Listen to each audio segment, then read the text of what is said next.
Good morning all of you students. In your Kiraj Physics classes for engineering and medical के इस YouTube channel के first video lecture में मैं engineer कर्मवीर आपका स्वागत करता हूं। दोस्तों, इस चैनल को क्रिएट करने का मेरा मकसद सिर्फ एक ही है कि आपको फिजिक्स में एक डेप्थ कॉन्सेप्ट प्रदान करना और इस तरह से रुचि जगा देना कि आपको किसी भी इंजीनियरिंग या मेडिकल एग्जाम में क्वेश्चन बनाते समय, न्यूमेरिकल सॉल्व करते समय आपको परेशानी न हो। आप किसी भी क्वेश्चन को जब कॉन्सेप्ट आ जाने के बाद सॉल्व करते हैं तो काफी आसानी से उसको सॉल्व करते हैं, आपको कॉन्सेप्ट एकदम क्लियर रहता है तब। तो मेरा मात्र एक ही मकसद है कि आपको फिजिक्स को एक नए तरीके से हम सिखाएं। उसके लिए मैं पहले पेज में आपको क्या करूंगा कि फिजिक्स में पहले इंटरेस्ट जगाऊंगा, उसके बाद आपको एक एक टॉपिक लेते हुए, फिजिक्स के एक चैप्टर का टॉपिक लेते हुए काफी डेप्थ से उसका कॉन्सेप्ट दूंगा और उस आधार पर आपको मैं न्यूमेरिकल बनवाऊंगा। आपका कॉन्सेप्ट तगड़ा होगा। आप देखिएगा, आप बहुत सारे पूछे गए एग्जाम्स में बहुत सारे कॉम्पिटिटिव एग्जाम्स, आईआईटी हो, मेडिकल हो, अदर मेडिकल इंजीनियरिंग एग्जाम्स या मेडिकल एग्जाम जो प्रीवियस एग्जाम्स में पूछे गए हैं, वो सब क्वेश्चन भी आपको मैं यहाँ सॉल्व कराऊंगा। लेकिन ये सब स्टार्ट करने से पहले, क्लास स्टार्ट करने से पहले आज के इस लेक्चर में आपको मोटिवेट करना बहुत जरूरी है। दोस्तों, हम सभी को यह पता है इस धरती पर कोई भी इंसान ऐसा नहीं है जो सब कुछ जानता हो या सब चीज करने की योग्यता रखता हो, सब चीज की क्षमता रखता हो, और कोई ऐसा भी इंसान नहीं है जिसके पास कुछ नहीं हो, जिसके पास कुछ भी योग्यता नहीं हो, जो कुछ नहीं जानता हो। ईश्वर ने सबको कुछ ना कुछ जरूर दिया है। इसका मतलब यह है कि इस धरती पर कोई भी इंसान अयोग्य नहीं है, सबके पास कुछ ना कुछ कैपेबिलिटी है। दोस्तों, मैं आप सभी को यह बताना चाहता हूं कि लोग ये नहीं जानते हैं कि ये व्यक्ति कितना परिश्रम करके अपनी सफलता को प्राप्त किया है। उसके पीछे कई वर्षों का संघर्ष होता है। बचपन से लेकर अब तक का मेहनत किया हुआ सारा चीज उसे सफल बनाता है। जन्म से न तो कोई व्यक्ति गधा होता है और न ही कोई घोड़ा होता है। गधा या घोड़ा व्यक्ति अपने कर्मों से बनता है। जो व्यक्ति काफी परिश्रमी, लगनशील और जीवन में त्याग करता है, साथ ही साथ एक हार्ड वर्क के साथ स्मार्ट वर्क करता है, वह घोड़ा बन जाता है। लेकिन जो व्यक्ति आलस और उदासीनता के साथ अपने समय को गंवाते रहता है, बर्बाद करते रहता है, वह गधों की श्रेणी में आता है। लोग उसे गधों की श्रेणी में रखते हैं। मैं आपको दूसरी बात यह कहना चाहता हूं, इस विद्यार्थी लाइफ में, स्टूडेंट लाइफ में लोग समय को बहुत बर्बाद करते हैं, समय का इंपॉर्टेंस नहीं समझते हैं। इस कारण से इस समय यूं ही निकल जाता है और आपको पता भी नहीं चलता। समय का सदुपयोग जरूरी है। हम सभी में से बहुत लोग अलग अलग देवी देवताओं की पूजा करते हैं, बहुत सारे देवी देवताओं के नाम जानते हैं, लेकिन मेरा कहना यह है कि यदि किसी को देवता मानना है तो समय को मानिए। स्टूडेंट के लिए समय से बढ़कर, टाइम से बढ़कर कोई देवता नहीं है, टाइम से बढ़कर कोई मनी नहीं है। इतना इंपॉर्टेंट चीज है। आपको समय को कभी बर्बाद करने की कोशिश न करें। कहा भी जाता है जो समय को बर्बाद करता है, जो समय देवता को बर्बाद करता है, जो काल देवता को बर्बाद करता है, एक न एक दिन यह समय देवता भी उस व्यक्ति को जरूर बर्बाद करता है। तो हमेशा ध्यान रखिए कि जीवन में समय का हमेशा आप सदुपयोग करें। एक हमारी जो जीवन रूपी माला है, हमारा जो लाइफ रूपी जो माला है, उस समय के छोटे छोटे क्षण रूपी मोतियों से ही गुथी हुई है। दोस्तों, हमारा जीवन जस्ट लाइक एक निर्झर की तरह है, जस्ट लाइक एक रिवर की तरह है, जिसमें लक्ष्य प्राप्ति के दौरान, एम को गेन करने के दौरान आप जिस रास्ते पर आगे बढ़ते हैं, जिस मार्ग पर चलते हैं, उस मार्ग में कई बाधाएं आती हैं, कई समस्याएं आती हैं, राह में कई पत्थर के रोड़ों से सामना करना पड़ता है, कई कांटे चुभते हैं। लेकिन इन कांटों से घबराना मत, अपने आप को हमेशा संघर्षशील बना के रखना। वास्तव में इन संघर्ष में ही, इस कठिनाई भरी संघर्ष में ही जीवन का असली आनंद छिपा हुआ है। किसी कवि ने सही कहा है, यह जीवन क्या है निर्झर है, मस्ती ही इसका पानी है, सुख दुख के दो तीरों से चल रहा राह मनमानी है। दोस्तों, यह जीवन निश्चित रूप से संघर्षों से भरा हुआ है, कांटों से भरा हुआ है, समस्याओं से भरा हुआ है, बाधाओं से भरा हुआ है, यातनाओं से भरा हुआ है। यही तो उसकी खूबसूरती है।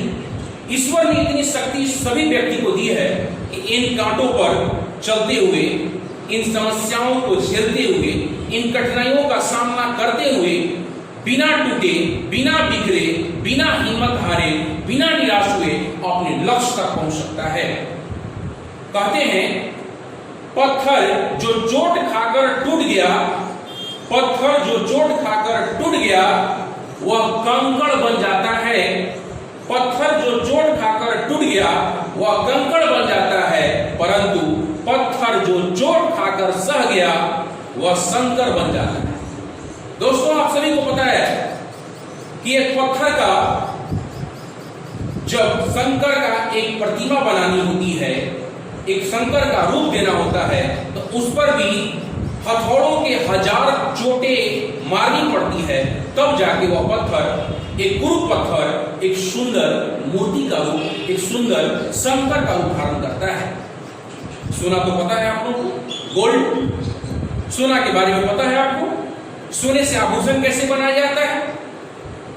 सुनार सोने के आभूषण बनाने से पहले उसे तपाता है, उसे रगड़ता है, उसे छेदता है, उसे घर्षण करता है, तभी जाकर उस सोने की सहायता से एक सुंदर सा आभूषण तैयार होता है, एक कुंडल तैयार होता है। संस्कृत में एक श्लोक भी है, यथा चतुर्वी कनका परिचते निघर्षण छेदन ताप ताड़नई तथा चतुर्वी पुरुष परिचते त्यागेन शीलेन गुणेन कर्मणा। अर्थात जिस प्रकार एक सोने की परीक्षा घिसकर, छेदकर, तपाकर और पीट कर की जाती है, ठीक उसी प्रकार व्यक्ति की परीक्षा त्याग, शील और गुण और धर्म से होती है। तो दोस्तों, कभी भी अपने आप को कमजोर न समझें, अपने आप को निराश न करें, अपने आप को एकदम दुर्बल न समझें, अपने आप को बुद्धिहीन न समझें। आपको अपना लक्ष्य प्राप्त करना है, उस लक्ष्य के लिए पूरी तरह से समर्पित हो जाइए। स्वामी विवेकानंद ने कहा था कभी कि मनुष्य के पास अनंत ऊर्जा भरी पड़ी है, लेकिन मनुष्य उसको जानता नहीं है। शक्ति है, हर एक व्यक्ति के अंदर वो ऊर्जा है, हर एक व्यक्ति के अंदर वो शक्ति है, लेकिन हम उसको नहीं समझते हैं, नहीं जानते। मैं आपको उस चीज का आभास कराता हूं। मान लीजिए आप एक ट्रेन में सफर कर रहे हैं, उस ट्रेन में बहुत सारे यात्री सफर कर रहे हैं और बाय द वे कभी आप गेट पर खड़े होकर हवा खाने के लिए आप चुपचाप गेट पर खड़े हो जाते हैं। इस दौरान पीछे से कोई व्यक्ति आपको धकेलता है, चलती हुई ट्रेन से आपको कूदाने के लिए या बाहर गिराने के लिए आपको पीछे से धक्का देता है, सपोर्ट करता है। तो आप क्या करते हैं? उसका विरोध करते हैं, उसको पीछे की ओर लौटाने का प्रयास करते हैं, उससे संघर्ष करते हैं। लेकिन जरा हमें बताइए, उस बॉगी में आप सफर करने के दौरान, चलती हुई बॉगी, चलती हुई ट्रेन में जिस बॉगी में आप सफर कर रहे हैं, उसमें यदि कोई मदद भी कर रहा है, फिर भी आप कूदने के लिए तैयार नहीं हैं, आपको हिम्मत नहीं हो रही है। लेकिन उसी बॉगी में यदि मान लीजिए कहीं से आग लग जाए दुर्भाग्यवश, तो मुझे लगता है कि सबसे पहले आप ही कूदकर भागिएगा। सवाल यह है कि वो एनर्जी आता कहां से है? अचानक वो एनर्जी कहां से प्रकट होता है? क्या वहां पर कोई ब्रह्मा विष्णु महेश प्रकट होते हैं क्या? नहीं। आप जो व्यक्ति मदद भी कर रहा था आपको ट्रेन से कूदाने के लिए, ट्रेन से बाहर ढकेलने के लिए, फिर भी आपको हिम्मत नहीं हो रही थी बाहर कूदने के लिए, लेकिन ये अचानक ऊर्जा आ कहां से जाती है? ये अचानक एनर्जी आती कहां से? इसका मतलब ये एनर्जी कहीं ना कहीं मनुष्य के अंदर ही छिपी हुई है, ये शक्ति मनुष्य के अंदर ही है, ये क्षमताएं, ये ऊर्जा मनुष्य के अंदर ही कहीं ना कहीं छिपी हुई है। उसी को जगाने की जरूरत है। मैं उसी ऊर्जा की, मैं उसी शक्ति और क्षमता की बात कर रहा था। रामधारी सिंह दिनकर कहते हैं, है कौन विघ्न ऐसा जग में जो टीक सके वीर नर के मग में, है कौन विघ्न ऐसा जग में जो टीक सके वीर नर के मग में, खमठोक ठेलता है जब नर, खमठोक ठेलता है जब नर, पर्वत के जाते पांव उखड़, मानव जब जोर लगाता है पत्थर पानी बन जाता है। तब इस मोटिवेशनल लेक्चर के माध्यम से स्टूडेंट्स, मैं आप सबको यह स्पष्ट करना चाहता हूं कि आप भी जब इस एम को अचीव करने के दौरान अपने मार्ग में, अपने रास्ते में जब आगे बढ़िएगा तो आपके मार्ग में बहुत सारी समस्याएं, बहुत सारी कठिनाइयां, बहुत सारी यातनाएं झेलनी पड़ सकती हैं। आपके मार्ग में कांटे चुभ सकते हैं, तो उन कांटों से कभी घबराइएगा मत, उन कांटों से कभी डरिएगा मत। अपने आप को कॉन्सेंट्रेट रखिएगा अपने लक्ष्य की ओर। हो सकता है कि पहली बार में आप काफी मेहनत करने के बाद फेल भी हो जाए, तो फेल से कभी निराश मत होना। फिर से अपनी निगेटिव ऊर्जा को छोड़कर पॉजिटिव ऊर्जा के साथ और पॉजिटिव सोच के साथ पुनः लग जाना एक बार, और काफी मेहनत के साथ अपने एम को प्राप्त करना। इसलिए मैं आप सभी लोगों को यह स्पष्ट करना चाहता हूं कि कलाम साहब, हमारे रिस्पेक्टेड कलाम साहब ने कभी कहा था, फेल का मतलब होता है फर्स्ट अटेम्प्ट इन लर्निंग। मतलब इसका मतलब क्या है कि सीखने के दौरान फर्स्ट अटेम्प्ट इन लर्निंग, मतलब सीखने के दौरान आपका पहला पड़ाव फर्स्ट अटेम्प्ट इन लर्निंग।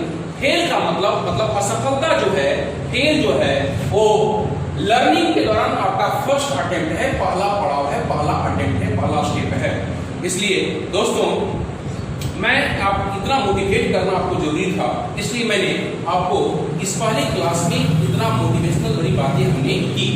अब हम चूंकि फिजिक्स से आपको डिस्कस करना चाहते हैं, फिजिक्स के बारे में डिटेल डिस्कस करना चाहते हैं, लेकिन उसको चर्चा करने से पहले, डिस्कस करने से पहले हमें ये जानना जरूरी है कि फिजिक्स वास्तव में होता क्या है।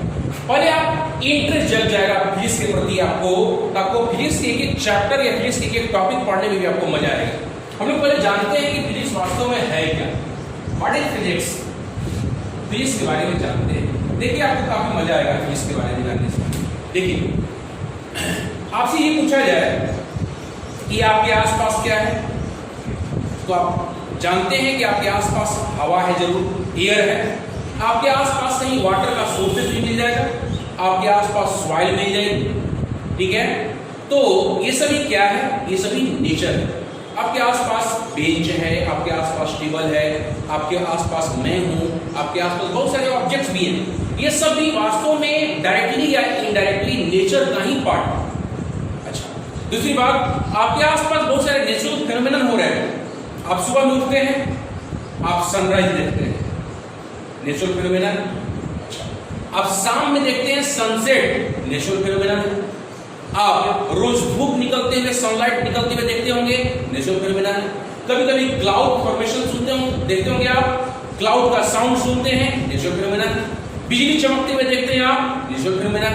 तारे टिमटिमाते हुए देखते हैं, ट्विंकलिंग ऑफ स्टार्स देखते हैं आप, बिल्कुल नेचुरल फेनोमेनन है। सनराइज और सनसेट के समय शर्ट का रेडिश कलर देखे होंगे आप, वो भी आपको नेचुरल फेनोमेनन है। आपके आसपास नेचर है और नेचुरल फेनोमेनन है, इन्हीं चीजों के बीच में आप घिरे हुए हैं। इसका मतलब है आपका जो आप आसपास का जो इन्वायरमेंट है वो नेचर और नेचुरल फेनोमेनन से जुड़ा हुआ है। इसी को तो फिजिक्स कहते हैं। जो नेचर और नेचुरल फेनोमेनन है, that is called physics. What is physics कोई पूछता है आपसे तो आप बोलिएगा physics is that main branch of science which deals with the study of nature and natural phenomena. मतलब नेचर और नेचुरल फिनोमेना के बारे में जिस ब्रांच ऑफ साइंस में हम पढ़ते हैं उसे फिजिक्स कहा जाता है, दैट इज कॉल्ड फिजिक्स। अच्छा, ये नेचर और नेचुरल फिनोमेना के बारे में जानने के बाद तो अब हम लोग देखते हैं, जरा ध्यान से सुनिएगा। जब धरती पर कुछ नहीं था, हम नहीं थे, आप नहीं थे, बहुत सारे जो जीव जंतु एनिमल्स हैं, वो कुछ नहीं था, तो क्या था? नेचर जरूर था। क्या एयर था उस समय? बिल्कुल एयर था, नेचर था। वाटर रिसोर्सेज रहे होंगे, कुछ वाटर रिसोर्सेज रहे होंगे, बिल्कुल वो क्या था भाई? वो भी आपको नेचर था। क्या सनराइज होता था? नेचुरल फिनोमेनन हो रहा है। सनसेट होता था? बिल्कुल नेचुरल फिनोमेनन हो रहा है। क्या क्लाउड का फॉर्मेशन होता था? बिल्कुल होता था। इसका मतलब नेचर और नेचुरल फिनोमेना स्टार्टिंग से ही है।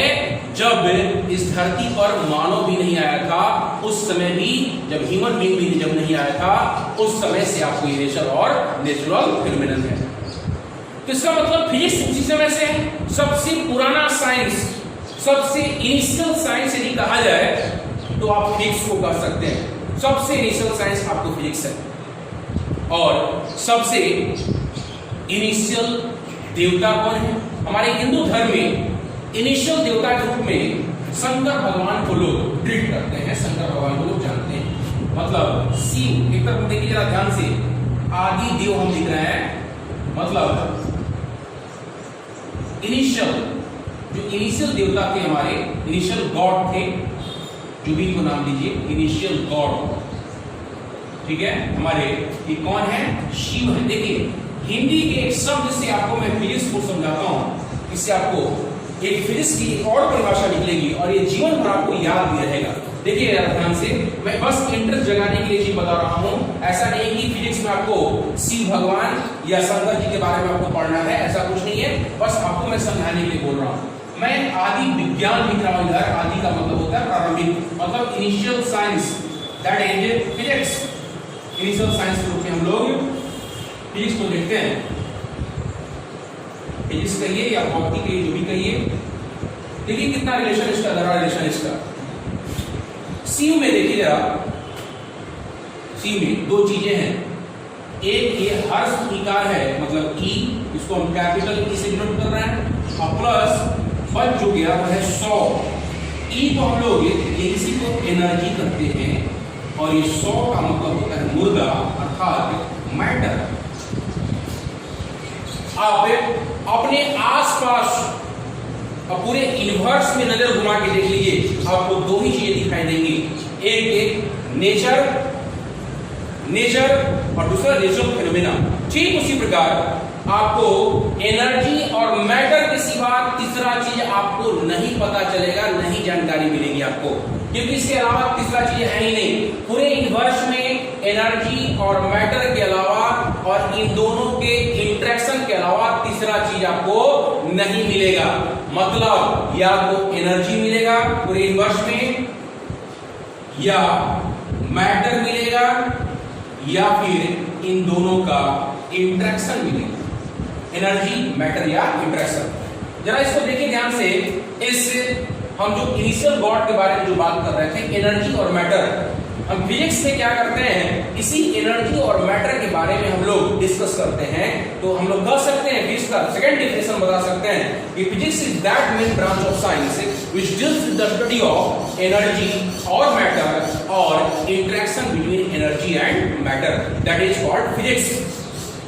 तो ये आपको पता चल गया स्टूडेंट्स, आपको यहाँ क्लियर हो गया कि फिजिक्स क्या है वास्तव में। इसको हमने दो तरह से रिकॉग्नाइज किया। पहला है physics is that branch of science which deals with the study of nature and natural phenomena, और दूसरा हमने डिस्कस किया physics is that main branch of science which deals with energy और मैटर और interaction between energy and matter. इसके बाद हम लोग डिस्कस करेंगे। ये इतना डिस्कशन होने के बाद हमें फिजिक्स के बारे में थोड़ा सा ब्रांचेस के बारे में जान जाते हैं। हम लोग फिजिक्स के बारे में तो जान गए, अब थोड़ा सा ब्रांचेज ऑफ फिजिक्स के बारे में थोड़ा सा डिस्कस करते हैं हम लोग। क्या है ब्रांचेज, इसका ब्रांचेज ऑफ फिजिक्स। देखिए ध्यान से, ब्रांचेज क्या होगा हमारा, ये बताइए कि हम लोग जब से ह्यूमन बीइंग धरती पर आया है तब से इसका ब्रेन ही कुछ अलग है। ब्रेन की जो पावर है, ब्रेन की जो नेचर ने इस ब्रेन में इतना पावर दिया है, इस ब्रेन में इतनी चेतना दी है, उसके आधार पर मानव शुरू से ही कुछ न कुछ सीखते आ रहा है, शुरू से ही कुछ न कुछ जानने की उत्सुकता पैदा करते आ रहा है और उस दौरान उसे अपने बहुत सारे सेंस ऑर्गन्स का इस्तेमाल करना पड़ा। इसमें आप जानते हैं कि 5 सेंस ऑर्गन्स हैं, आई, ईयर, स्किन, टंग और नोज। हम लोग देखिए सेंस ऑर्गन के आधार पर, देखिए फिजिक्स में आपके बहुत सारे ब्रांच डेवलप हुए, उस चीज को जरा ध्यान दीजिएगा, आपको मजा भी आएगा। सेंस ऑर्गन्स हम इधर लिख रहे हैं related branch in physics, related branch in physics. देखिए जरा ध्यान से कैसे कौन सा ब्रांच निकला। जैसे आप पहला सेंस ऑर्गन ग्रुप में सबसे ज्यादा इंपॉर्टेंट यदि कोई सेंस ऑर्गन था हमारा या है तो हमारा आई। इस आई के द्वारा मानव शुरू से, स्टार्टिंग से, जब से ह्यूमन सिविलाइजेशन शुरू हुआ है तब से सबसे ज्यादा सेंस ऑर्गन ये इस्तेमाल हुआ है और इसके द्वारा सबसे ज्यादा सीखा भी है।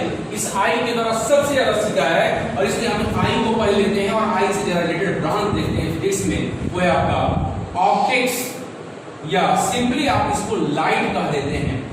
ध्यान सुनिए जरा, आई से आप देखने का काम करते हैं। आप किसी चीज को देखते कैसे हैं? जब लाइट नहीं बनता, नेचर की लाइट को नहीं बनाता तो क्या इस आई का कोई इंपॉर्टेंस होता?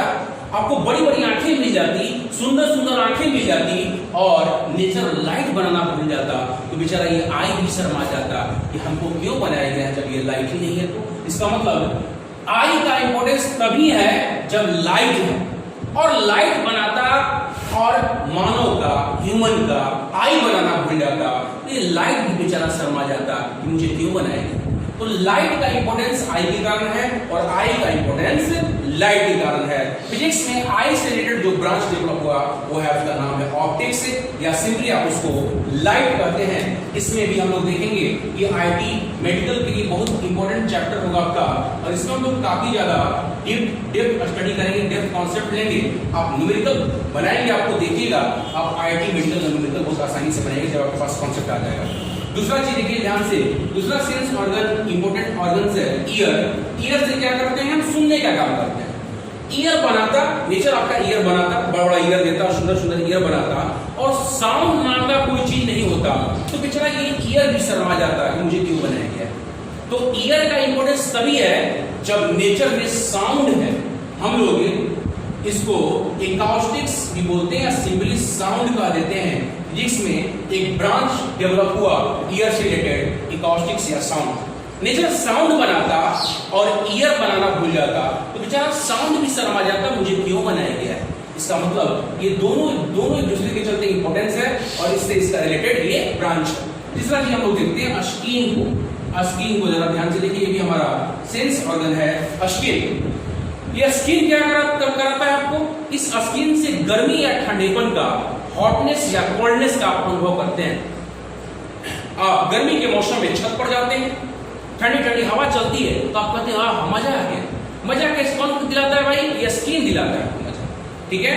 आपको ठंडेपन का अनुभव ये स्किन दिलाता है और इस कारण से आपको ये महसूस होता है कि हाँ मुझे ठंड लग रही है। अच्छा, जब आप नहा कर आते हैं और किसी फैन के नीचे बैठते हैं तो आपके बॉडी में जो वाटर का जो कांटेक्ट है उसकी इवोपरेशन होती है और जब इवोपरेशन होता है तो वो अंदर से बॉडी से हीट एनर्जी को गेन करता है और इस कारण से आपको ठंडक महसूस होती है। तो स्किन से रिलेटेड जो ब्रांच निकला फिजिक्स में उसका नाम पड़ा हीट एंड टेम्परेचर। हम लोग इस चीज को बड़ा आसानी से देखेंगे, साउंड को, हीट एंड टेम्परेचर को अलग चैप्टर के रूप में हम लोग पढ़ेंगे और देखेंगे। इस पर आईटी का क्वेश्चन हमेशा जो है आईटी मेडिकल में बहुत क्वेश्चन हम आसानी से बनाकर आप पा सकते हैं, बशर्ते कि आपको कॉन्सेप्ट इस पर क्लियर हो और मैं आपको इस तरह से बताऊंगा, आपको बहुत मजा आएगा। अच्छा, स्किन के बाद आप जरा देखिए आगे हमारा है टंग। टंग, ये टंग से तो अब तक डेवलप कोई ब्रांच नहीं फिजिक्स में डेवलप हुआ है, लेकिन आगे चलकर इस पे डेवलप होने की संभावना है। इस पर आपको रिसर्च या जो भी है इस पर आपको काम चल रहा है। टंग से जो है आप क्या करते हैं? टेस्ट करते हैं किसी चीज का, तो टेस्ट साइंस के रूप में इस पर काम चल रहा है। एक डेवलप अलग ब्रांच रूप में भी डेवलप नहीं हुआ है, इस पर अपना वैज्ञानिकों का अपना रिसर्च है, साइंटिस्ट लोगों का रिसर्च है। आगे हम लोग नोज को देखते हैं। नोज से क्या करते हैं आप, सूंघने का काम करते हैं। ये भी इस पर भी कोई ब्रांच डेवलप नहीं हुआ है, आगे चलकर हो सकता है एक स्मेल साइंस के रूप में आपको ये कोई ब्रांच इस तरह से डेवलप हो, जो आगे चलकर साइंस का एक ब्रांच भी होगा। खैर, हम लोग जो मेन जो सेंस ऑर्गन, तीन जो सेंस ऑर्गन्स हैं, इन तीनों के आधार पे हमने ब्रांचेस देखा जो आपको पढ़ना है सिलेबस के अंतर्गत है। अंडर सिलेबस ऑप्टिक्स पढ़िएगा, साउंड पढ़िएगा और हिंट एंड टेंसर को पढ़ना है। इसके अलावा भी आपको ब्रांचेज है फिजिक्स में, वो ब्रांचेज आपको मैं अदर ब्रांचेज ऑफ फिजिक्स के बारे में आपको थोड़ा डिस्कस कर देता हूं, क्या क्या आपको पढ़ना है। Other branches of physics, other branches of physics. आपको पता होगा कि न्यूटन ने जिस फिजिक्स पर काम किया था उसको हम क्लासिकल फिजिक्स कहते हैं, जिसमें हम लोग फिजिक्स में आप मैकेनिक्स के रूप में पढ़ते हैं। मैकेनिक्स एक अलग ब्रांच के रूप में पढ़ते हैं, आप मैकेनिक्स ब्रांच के रूप में पढ़ते हैं, जिसमें आप डिटेल शुरू से देखिएगा, स्टार्टिंग से ही मोशन, रेस्ट एंड मोशन से आपको स्टार्ट करके आप लास्ट तक आप देखिएगा रोटेशनल मोशन करके, तो ये सब मैकेनिक्स के अंतर्गत ही सब आपको आता है। अच्छा, इसके बाद मैकेनिक्स के बाद आपको आगे चलकर इलेक्ट्रिसिटी ब्रांच डेवलप होता है। इलेक्ट्रिसिटी ब्रांच में आप जानते हैं कि हम लोग इलेक्ट्रिक करंट के बारे में पढ़ते हैं, लेकिन बहुत पहले लोग समझते थे कि इलेक्ट्रिक करंट और मैग्नेटिज्म ये दोनों अलग अलग चीजों के रूप में पढ़ते थे। लोग दोनों को अलग अलग चीजें ही मानते थे, जब तक इसके बारे में डिस्कवरी नहीं हुआ था कि इलेक्ट्रिसिटी में आपको मैग्नेटिज्म का भी प्रॉपर्टी पाया जाता है। तब जाकर इन दोनों का कॉम्बिनेशन हुआ, उसका नाम पड़ा इलेक्ट्रोमैग्नेटिज्म। हालांकि हम लोग अलग अलग पहले देखेंगे, इलेक्ट्रिसिटी को अलग पढ़ेंगे अलग चैप्टर ग्रुप में, उसके बाद मैग्नेटिज्म को हम लोग अलग चैप्टर ग्रुप में पढ़ेंगे। इसमें कई चीज हमको नई नई चीजें मिलेगा, और इसी ब्रांच के अंतर्गत जब इन दोनों का कॉम्बिनेशन होता है, इन दोनों ब्रांचों का जब कॉम्बिनेशन होता है, इसका नाम पड़ता है इलेक्ट्रोमैग्नेटिज्म। और इस इलेक्ट्रोमैग्नेटिज्म के अंडर में ही हम लोग एक से एक रिसर्च देखते हैं। इलेक्ट्रोमैग्नेटिज्म का कब से डिस्कवरी होता है, ओर्स्टेड के एक्सपेरिमेंट से, जो 1820 में शुरुआत होती है। और इसी ओर्स्टेड एक्सपेरिमेंट के द्वारा सब पहली बार पता चला था कि इलेक्ट्रिसिटी और मैग्नेटिज्म में कुछ संबंध है, कुछ रिलेशन है, और तब जाके एक नया ब्रांच डेवलप होता है जिसका नाम पड़ता है इलेक्ट्रोमैग्नेटिज्म। और एक से एक डिस्कवरी होता है। आज आप जो देखते हैं, टेलीविजन का डिस्कवरी, रेडियो का डिस्कवरी, टेप रिकॉर्डर का डिस्कवरी, जो भी कंप्यूटर देखते हैं आप, मोटर देखते हैं, जनरेटर देखते हैं, सब का सब जो है ये 1820 के बाद का है, जब लोगों को यह पता चला कि इलेक्ट्रिसिटी और मैग्नेटिज्म में कुछ रिलेशन है। आगे चलकर हम लोग लास्ट में देखेंगे मॉडर्न फिजिक्स को। आपको एक ब्रांच पढ़ना है फिजिक्स में, उसका नाम है मॉडर्न फिजिक्स, और इससे बहुत सिंपल क्वेश्चन पूछता है आपको फिजिक्स में। सबसे सिंपल क्वेश्चन आपको मॉडर्न फिजिक्स से पूछता है आईआईटी या मेडिकल नीट एग्जाम्स में, आप इसके लिए पूरी तरह से प्रिपेयर हो सकते हैं। इसमें कई चैप्टर्स आपको पढ़ना होगा। तो हम लोग इन सारे टॉपिक्स के बारे में, सारे चैप्टर्स के बारे में जो फिजिक्स के ब्रांचेस को हमने लिखा है, सबको अलग अलग चैप्टर्स को डिस्कस करेंगे, जिसके अंतर्गत और भी सब चैप्टर्स होंगे, सब टॉपिक्स होंगे, सारे चीज को हम लोग डिटेल डिस्कशन करेंगे। आज इस लेक्चर में बस यही करके हम लोग नेक्स्ट वीडियो लेक्चर से एक एक टॉपिक लेकर डिस्कस करेंगे, एक एक चैप्टर का सब टॉपिक्स लेकर हम लोग डिस्कस करेंगे। तब तक के लिए आपको धन्यवाद, थैंक्स।